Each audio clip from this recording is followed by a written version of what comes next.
Writing Paws of Stars, I generally have the goal to keep almost everything before Power of Three in line with original canon, so that you can come in with just the knowledge of the Prophecies Begin and the New Prophecy, and keep going without having to learn a bunch of new lore. However, there was one part of established pre-POT canon that I simply could not include, Brambleclaw being Firestar's deputy. Even putting aside the fact that I just don't particularly enjoy his character, and the fact that I consider him becoming deputy a horrible end to the arc he had in the New Prophecy, there are still good reasons to not have him as deputy. First, it would, and did, make the breakup between Squirrelflight and Brambleclaw at the end of Power of Three more destructive than necessary, as she couldn't avoid him and the power imbalance allowed him to punish her every day. Second, because Firestar dies at the end of Omen of the Stars, choosing a deputy this close to the end may very well mean choosing your next leader, and, well, Bramblestar is not especially appealing or advantageous for future stories. The third reason is that much of the early clan conflict in Power of Three is devoted to the secret deputyship struggle between Graystripe, the former deputy, and the current deputy, who in canon is Brambleclaw, a cat who has barely any connection with him.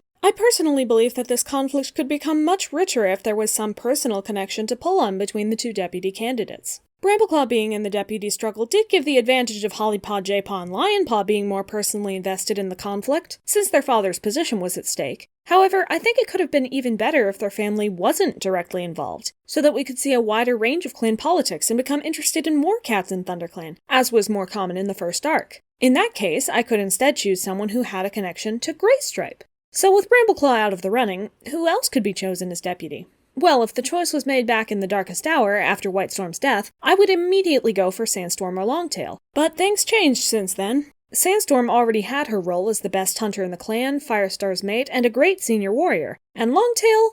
Well, Longtail was blinded by a rabbit off-screen and sent to the Elder's Den early, unfortunately taking him out of the running, much to my chagrin. But it's okay, because I found someone who I came to love deeply, not just in the role of deputy, but as a character. Let's talk about Brackenfur, and why becoming Firestar's deputy at that exact time is a perfect way to continue his story.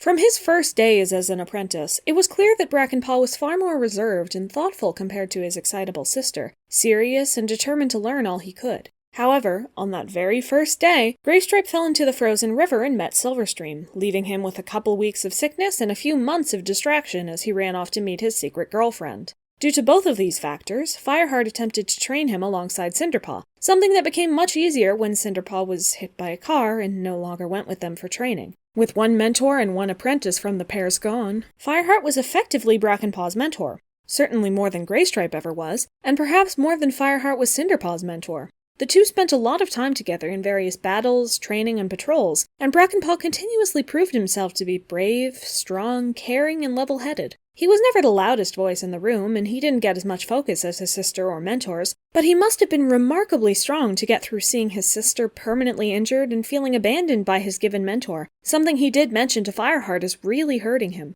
By the time he became a warrior, Fireheart had been his mentor for all but the first day of training.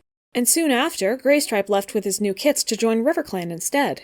While he wasn't especially outspoken, whenever his clan needed him for battles or patrols, he complied easily, and when the clan was in danger, he stepped up to lead them out of it, as was the case when the forest fire ravaged their territory. He showed his care for individual cats in the clan further when he pointed out Snowkid and his difficulties to Fireheart, and offered to train him despite cries that a deaf cat couldn't be a warrior. This care came up once again when Tawnypaw, the apprentice given to him, left the clan, and he was just as distraught and panicked as her own brother Bramblepaw was. He didn't stop thinking about her until the first arc was over. He was an introvert, certainly, but he showed all the qualities that a good leader should have: strength, initiative, compassion, and a sense of duty. By the time of the New Prophecy, he had another apprentice, Whitepaw, and he showed just as much concern and dedication for her, helping her when both of her parents went missing thanks to the Two Legs capturing them.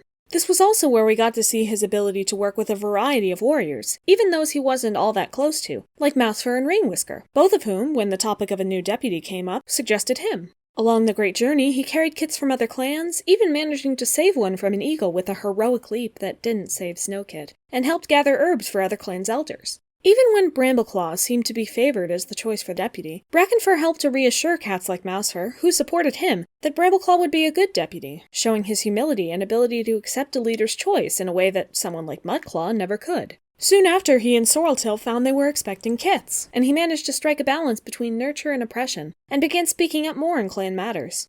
He helped Firestar plan the battle against Mudclaw, which he of course fought in as well, and when the battle against the Badgers came along, he defended his mate in the nursery with ferocity, and did his best to repair the nursery the very next day, despite his sister being killed. He had learned to keep working, and not be entirely debilitated by tragedy, if there was something more he could do for those left behind. But of course, he and Sorreltail named one of their kits after the lost sister who gave her life to save them. He never forgot.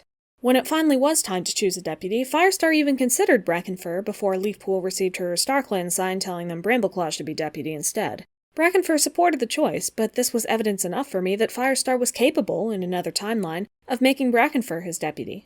And after the strength and care he displayed throughout his life, and the changes he made to open up and help more and more cats, I couldn't help but think he deserved it. Brackenfur's whole journey since becoming a warrior, from expanding his social circle to becoming more assertive, to saving cats and learning leadership skills as a mentor, father, and advisor to Firestar, all seemed to point him towards becoming a deputy. As the second in command of the clan, he would have a chance to exercise his assertiveness daily rather than just in a crisis, and work with the whole clan rather than just his friends, apprentices, or kits. He could learn to stand up for his own decisions instead of just the decisions of others, and he and Firestar already have a close working and personal relationship thanks to being mentor and apprentice, and him being one of Firestar's go-to warriors for patrols, guarding, battles, and missions since he was made a warrior. But of course, above all of this, there is one big thing that made him a standout choice for me, and solidified my decision to make him the deputy for Paws of Stars: Graystripe. Brackenfur was, at least in official records, Graystripe's apprentice. However, Graystripe barely got to train with him for more than a day, and most of his time was spent either bouncing between Fireheart and Runningwind as he tried to keep learning without his mentor around, or being Fireheart's unofficial apprentice with his sister left injured. Brackenfur was also Graystripe's only apprentice, if you count him, and with that apprenticeship as his qualification, Graystripe was made Firestar's deputy after Whitestorm. Brackenfur already had canonized and yet forgotten resentment over Graystripe's abandonment of him as an apprentice, making him worry that he would never be a warrior since his mentor was never around to train him. But when Graystripe was only allowed to be made deputy because of the training he never gave, I imagine if Brackenfur were a real person, that resentment would have only grown.